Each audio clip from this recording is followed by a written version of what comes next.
যুৱতী-যুৱতীসকলক দৌৰা আৰু শাৰীৰিক ব্যায়ামৰ বাবে অভ্যাস কৰিবলৈ সোশ্যাল মিডিয়া যোগে আহ্বান জনালে মুখ্যমন্ত্ৰীগৰাকী আৰু লগতে 15, 22 আৰু 29 ছেপ্টেম্বৰত তৃতীয় বৰ্গৰ পৰীক্ষা।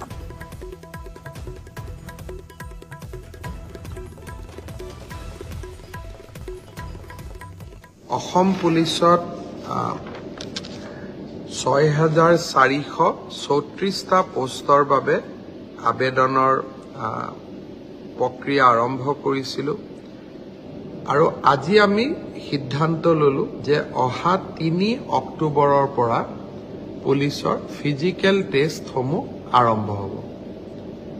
গতিকে মই সকলোকে অনুৰোধ কৰিম যে বানপানীৰ যেতিয়াই পানী শুকাব আমাৰ খেলপথাৰসমূহ মুকলি হ'ব, আমি দৌৰা প্ৰেক্টিছ আৰম্ভ কৰিব লাগে, কাৰণ 3 অক্টোবৰৰ পৰা অসম আৰক্ষীৰ ফিজিকেল টেষ্ট আৰম্ভ হ'ব।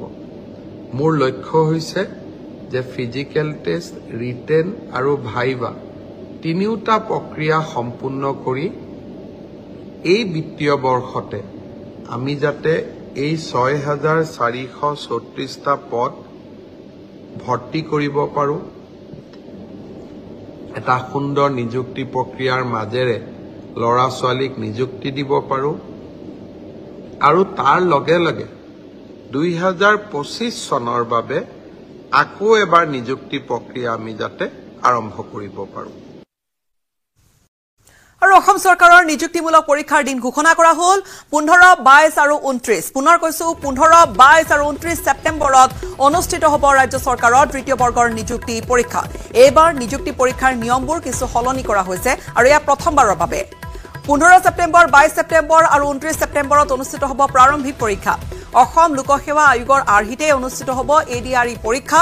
3টা পৰ্যায়ত এই পৰীক্ষা অনুষ্ঠিত হ'ব। প্ৰাৰম্ভিক পৰীক্ষাৰ পিছত অনুষ্ঠিত হ'ব মূল পৰীক্ষা আৰু একেবাৰে শেষত সফল পৰীক্ষাৰ্থী বা প্ৰাৰ্থীসকল অৱতীৰ্ণ হ'ব লাগিব।